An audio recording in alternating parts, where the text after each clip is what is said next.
ta ma filɛ bɔ Mali kɔnɔ Mali kɔ kan assalamu alaikum nya ka kunnafoni wagati sele min na walawalali kɛ farafina ni diɲɛ fan tɔ kibaruyaw la kabi tarata donya ma sunkalo tile 9 hijira 1445 bi kunnafoni bakurubaw filɛ kunnafoniya b'a yira k'a fɔ an ka jamana sɔrɔ bɛ taabolo min kan a yɛrɛ kɔni bɛ maa nimisi wasa ko bɔ ONG MJTPCI ale ni LPN u ka bolodiɲɔgɔnma kɔnɔna la u ye dɛmɛ ta k'u ɲɛsin maa dɛsɛbagatɔw ma ni sunkalo kalo in kɔnɔna la Nigeria jamana kunnafoniw na a yirala k'a fɔ ko fɛn min ye maa maramafɛntigi dɔw kɔni ye maa minnu minɛ ka taa ni a ye n'a bɛ fɔ ma enlèvement a bɛ tali kɛ maa 100 bɔɲɔgɔnko de la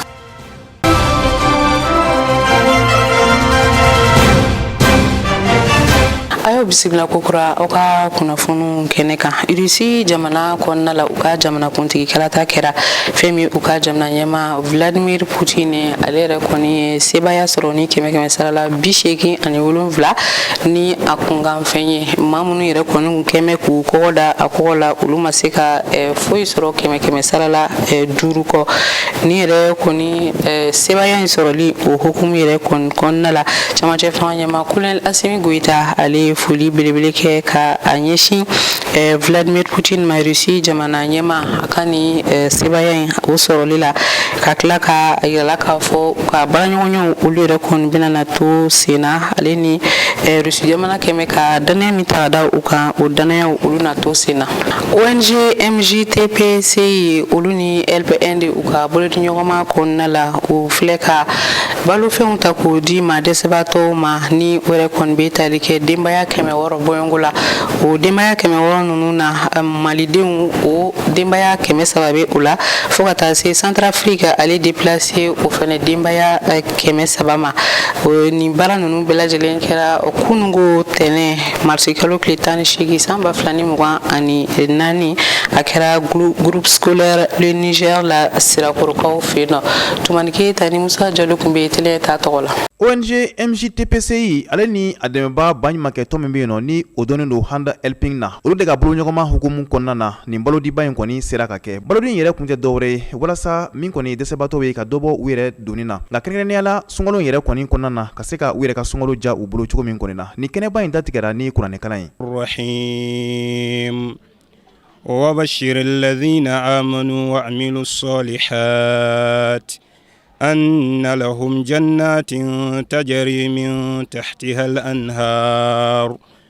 كلما رزقوا منها من ثمرة رزقا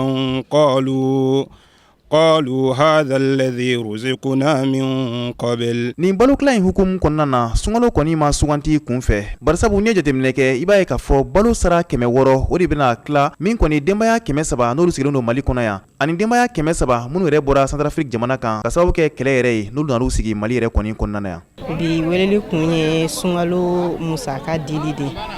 ni Ala ka jɛn ye ONG MJTPCI en collaboration avec Helping Hand for Relief and Development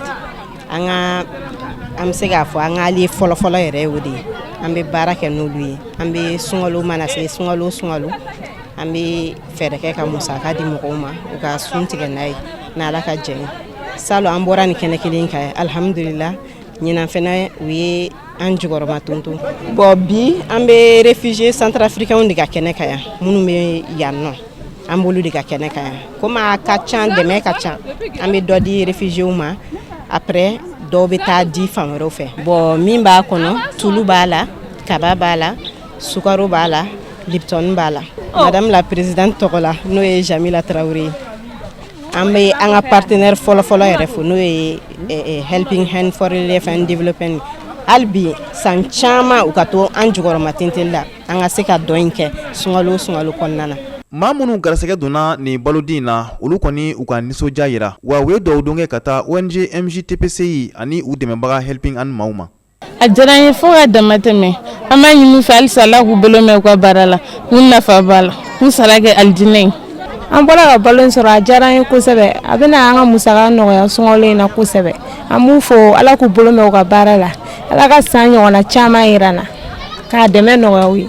hakilila jiginna ɲɔgɔn dɛmɛ o ye anw ka jamana in taabolo kɔrɔ ye o hukumu de kɔni kɔnɔna na min ye ONG MJTPCI maaw olu ni u dɛmɛbaa baɲumankɛtɔn Helping Hand maaw olu kɔni kɛlen don ko u fangaw fara ɲɔgɔn kan walasa min ye dɛsɛbaatɔw ye olu yɛrɛ kɔni bɛ se ka lafiya cogo min na anw ka jamana kɔnɔna na. A yirala k'a fɔ an ka jamana nafasɔrɔ siraw olu bɛ sira ɲuman kan maa yɛrɛ kɔni bɛ se ka i nisɔndiya ni a ye o de hukumu kɔnɔna la a yira k'a fɔ san 2024 na a yɛrɛ kɔni taar'i jɔ fo 100 sara la 5 ani a kunkanfɛn na ni kun ye san 2021 wagatiw jateminɛ i b'a ye k'a fɔ a kun bɛ 100 sara la 3 bɔɲɔgɔnko de la Ali Kulubali bɛna walawalali kɛ.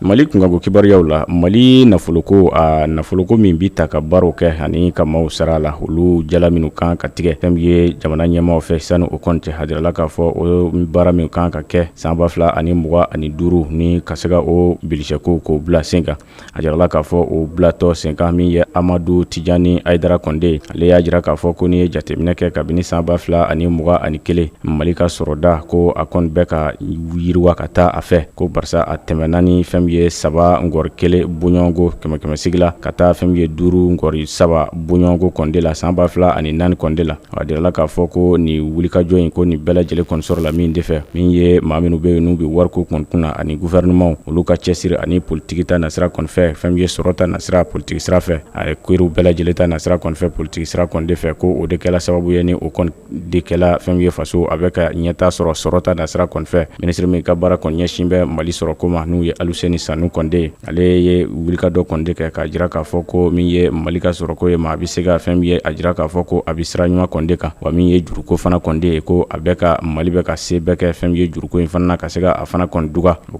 jirala k'a fɔ a ka fɔ cogo la ko ni san 5 laban ninnu kɔnde la min ye Mali ka juruko ko Mali sela ka a kɔni minɛ ka ɲɛ ka bɛn ni sariya ta nasira ye ka a bila sariya ka nasira kɔni kɔnɔ k'a sɔrɔ a ma tɛmɛ o hakɛw kɔni kan o de hukumu kɔnɔ a y'a jira k'a fɔ ko ni ye jateminɛ kɛ min ye san 2020 kɔnɔna na kɛmɛ sigila 47 ngɔri 3 boɲɔgɔnko PB o de kɔni kun bɛ yen san 2024 na fɛn ye 51 ngɔri 6 boɲɔgɔnko ko o kɔni bɛ yen ko n'i y'a jateminɛ hali sisan UEMOA ka jateminɛw kɔnɔna na Mali a bi hali sisan fɛn ye dɛti n'u ye juru o hukumu kɔnɔna na u ma bɔ a sariyaw kɔnɔna na ka sababu kɛ UEMOA ta kɛmɛ sigila fo i ka tɛmɛ 70 kan o ye i bɔlen a sariyaw kɔnɔna na fɛn ye déficit budgétaire fɛn ye Mali n'i ye a jateminɛ fɛn ye kumaliyali min bi kɛ min ye sɔrɔ ta nasira kɔni fɛ budget ti nafolo min kɔni sɔrɔ ko ni a jateminɛ kɛ san 2023 kɔnɔna na fɛn ye Mali budget a bɛɛ lajɛlen jateminɛlen kɔfɛ a nana ye k'a fɔ nafolo min bi a jɛ o de ye fɛn ye kɛmɛ sigila 7 ngɔri 7 boɲɔgɔnko kɔnde k'a sɔrɔ fɛn ye jateminɛ kun kɛla min de kun bi ɲini o de kun ye kɛmɛ sigila 4 ngɔri 9 boɲɔgɔnko o de hukumu kɔnɔ san 2024 kɔnɔna na ko jateminɛw kɔnɔna na ye k'a fɔ déficit o bɛ se ka se min de ma o de ye kɛmɛ sigila 4 ngɔri 4 boɲɔgɔnko kɔnde la PIB kɔnɔna min ye recette ye n'u ye l'impôt ye san 2023 kɔnɔna o talen jɔ fo sefa wari miliyari 2,267 ngɔri 9 boɲɔgɔnko kɔnde la n'u ye nafolo min ni o kɔni o sɔrɔ la min ye pression fiscale n'u ye l'impôt ko ye kɛmɛ sigila olu tala 14 ngɔri 7 boɲɔgɔnko kɔnde la ni o ye fɛn ye laɲini kun ye ka min sɔrɔ ye ko a tɛmɛna o kan ni fɛn ye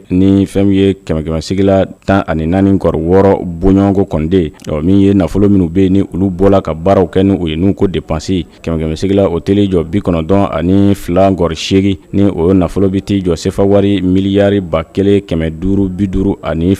ngɔri 8 boɲɔgɔnko kɔnde la san 2024 kɔnɔna na hajarala k'a fɔ baaraw bɛɛ lajɛlen kɛla ka bila sen kan min ye ka se ka ko bɛɛ lajɛlen kɔni sigi min ye faso a ka nafolo o bɛ se ka kɛ sababu ye fɛn ye ka a ka dépenses ko bɛɛ lajɛlen kɛ ani wasana sɔrɔ fɛn ye budget san 2024 ko o baaraw bɛɛ lajɛlen kɔni sigila sen kan o de hukumu kɔnɔna na u bɛ min wele ko commerce électronique a jirala k'a fɔ sigikafɔ kɛla ani baaraw bɛɛ lajɛlen kɔni bilala sen kan ka olu kɔni don bala fɛn ye douane ka se ka sɔni sigi olu bɛɛ lajɛlen kɔni ka n'u ye fusugukɛlaw ye ani ka ko bɛɛ lajɛlen kɛ fɛn bɛ yen ni sɔrɔta bɛ se ka sɔrɔ n'u ye recette ye k'o bonya olu baaraw bɛɛ lajɛlen kɔni sigila sen kan fɛn ye maaw ka sarako n'u ko masse salariale ko ka se ka olu fana bɛɛ lajɛlen kɔni dɔn ani ka a bɛɛ bila a ka minɛ kɔnɔ dépense minnu bi kɛ ka taa se a ɲɔgɔnna caman kɔni ma aide publique fɛn ye jamana yɛrɛ ka dépenses ka taa se fɛn wɛrɛw ma ko baaraw bɛɛ lajɛlen kɔni kɛla ka se ka ninnu bɛɛ lajɛlen kɔni maîtriser k'u bila fɛn min ye minɛ kɔnɔ cogoya min de la wa a y'a jira fana k'a fɔ fɛn min ye dépenses minnu fana kɔni bɛna kɛ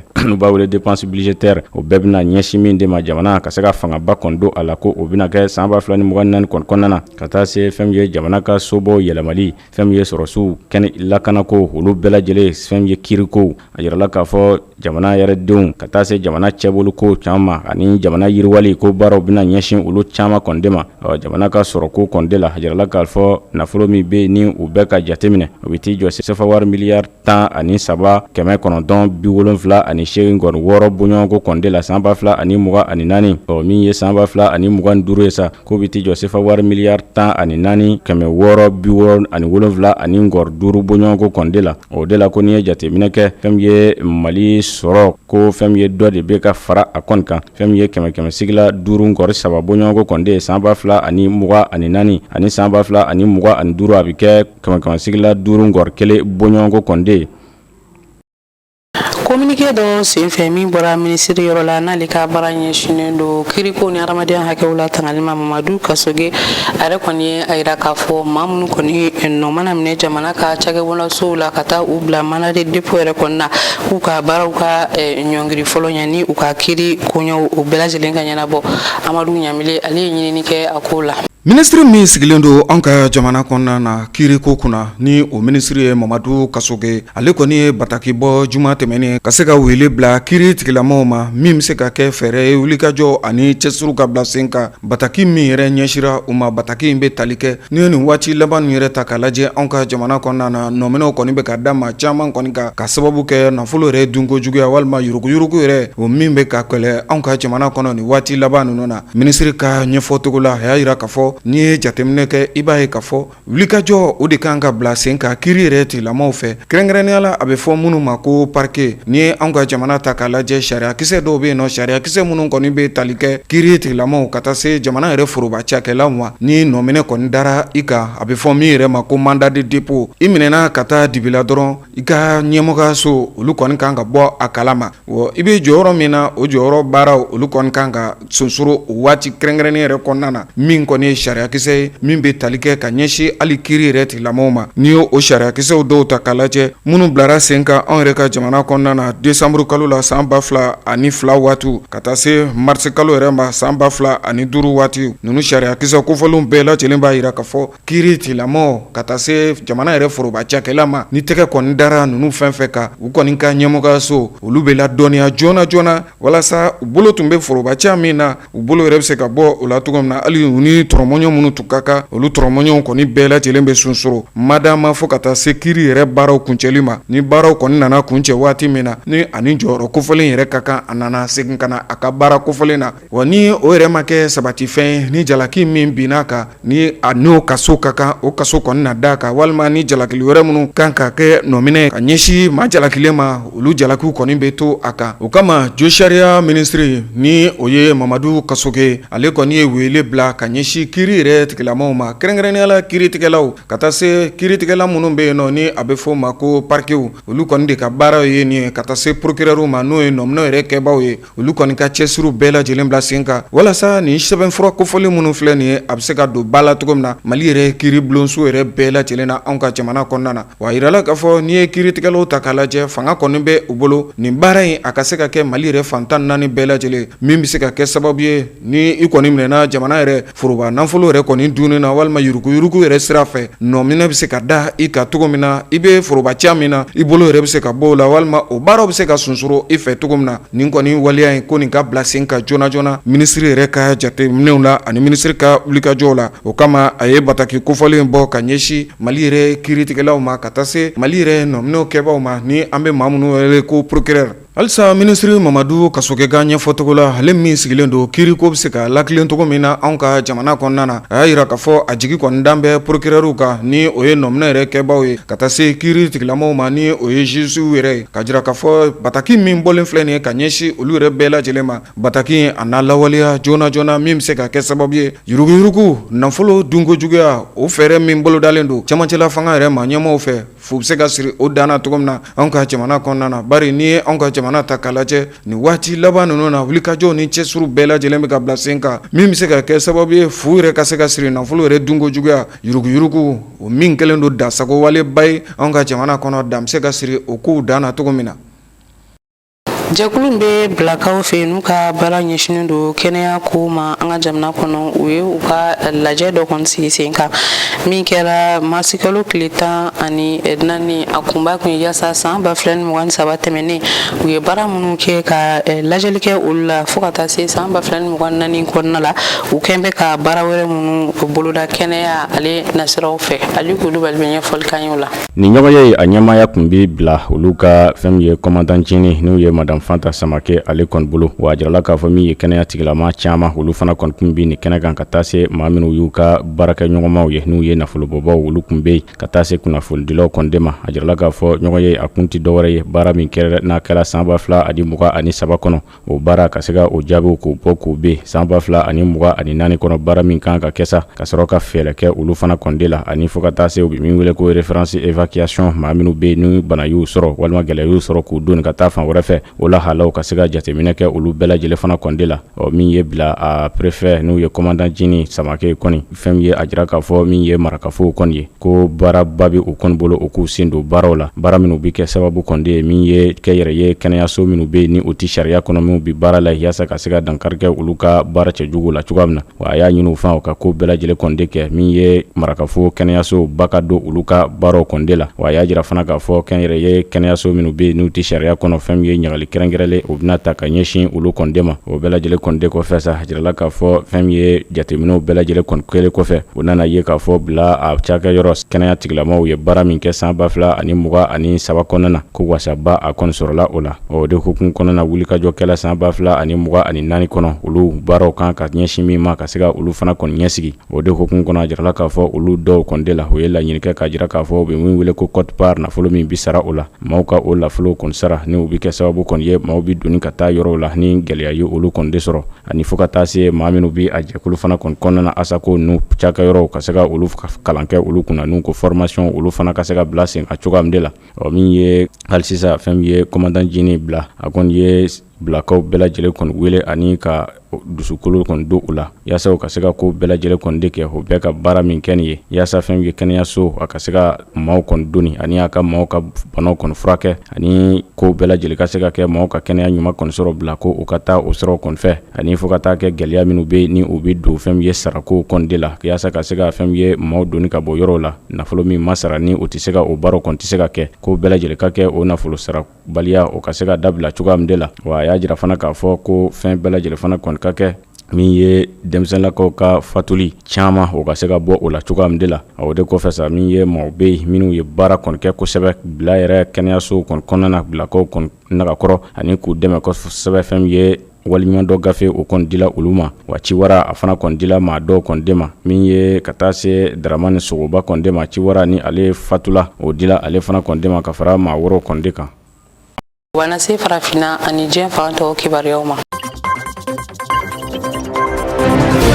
États-Unis jamana o kɔni bɛ ka laɲini kɛ yaasa u yɛrɛ kɔni ka cɛdon olu na to Niger jamana kɔnɔna la ka sababu kɛ fɛn min ye Niger maa ɲɛmaaw ye olu kɔni ye laɲini kɛ ko u ka finitigilakaw ka taga bɔ Niger jamana kɔnɔna la fɛn min ye États-Unis jamana olu kɔni ye a yira k'a fɔ olu kɔni nakun yaasa ka dɛmɛ kɛ farafinna jamana ninnu yɛrɛ kɔni ma yaasa bamaci wale u bɛ se ka u dɛmɛ o kɛlɛli la cogoya min na. Dɔgɔ furancɛ tɛmɛnen délégation ba dɔ kɔni nana Niger kɔnɔna la n'u bɛ tari kɛ Amérique délégation na yaasa u na se ka kuma ɲɔgɔnyaw kɛ cogoya min na u ka toliko la Niger ale jamana kɔnɔna la hali n'a sɔrɔ la Niger jamana ɲɛmaaw olu ka laɲini ye finitigilakan ninnu ka taa nka fɛn min ye l'Amérique jamana olu bɛ fɛ ka bɛnkan kɛ yaasa u na to ye cogo min na.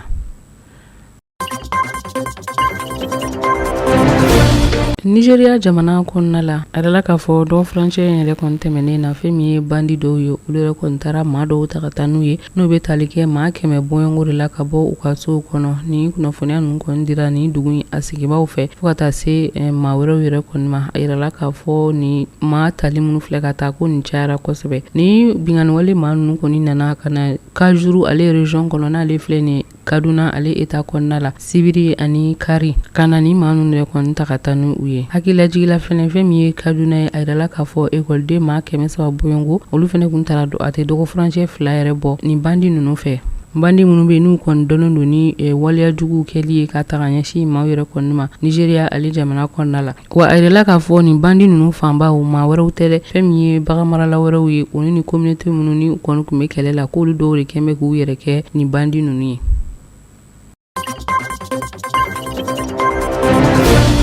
CEDEAO jɛkulu u yɛrɛ kɔni kan ka observateur électoral dɔw kɔni bila ka taa Senegal jamana kɔnɔna la n'o bɛ tali kɛ maa 130 bɔɲɔngo la yaasa u na se ka taa jateminɛli kɛ kalafili la ni o kan ka kɛ marisi kalo tile 24 Senegal jamana yɛrɛ kɔni kɔnɔna la ni maakulu minnu kɔni bɛna wuli ka taa Senegal a yirala k'a fɔ a ɲɛmɔgɔya o yɛrɛ kɔni bɛ sous-secrétaire général des Nations Unies ale ɲɛmɔgɔ kɔrɔ fo ka taa se Nigérienw ka ministre kɔrɔ min ka baara kun ɲɛsin u ka jamana ni jamana kɔɲɔ o ɲɛnabɔli ma.